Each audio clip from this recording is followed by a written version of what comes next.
Welcome back. Continuing with our study of medieval music, we now move into what are called motets.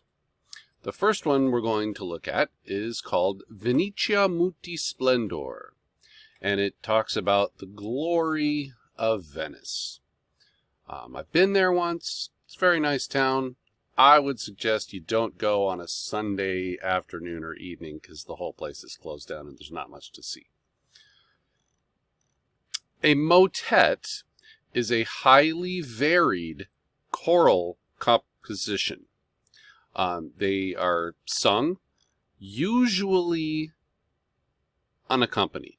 Sometimes they have.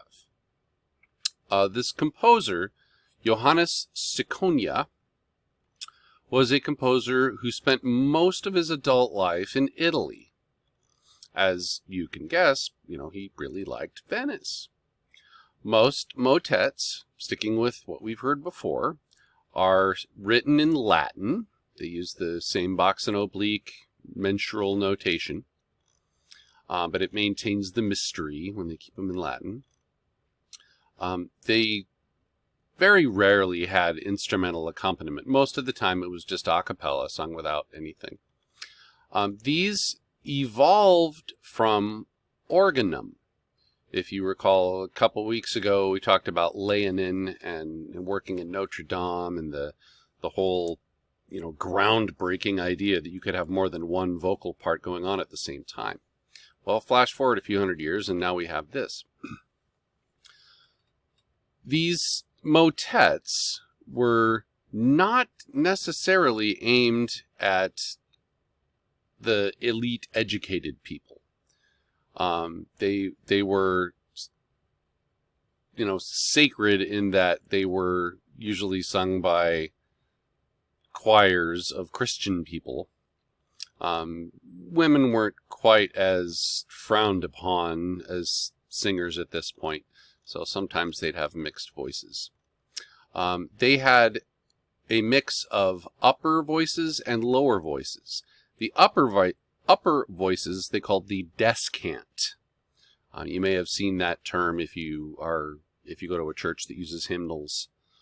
That's still a holdover from the Middle Ages. The third voice of a motet we call the triplum. Sometimes you have one voice singing the melody, another voice singing harmony, and then you have a foundational voice underneath. When there's only three. There can be more than that.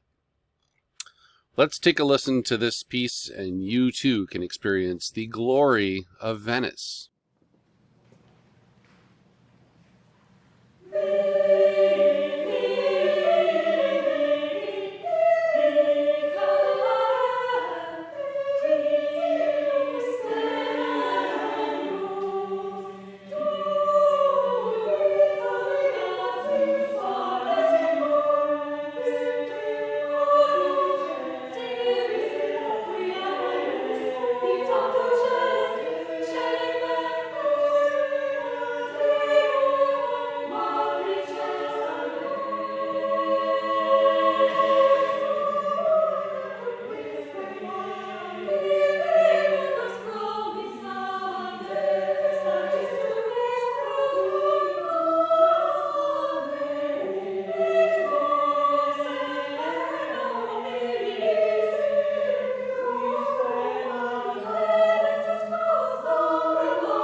All right, as you noticed, that piece was sung by an all-female choir.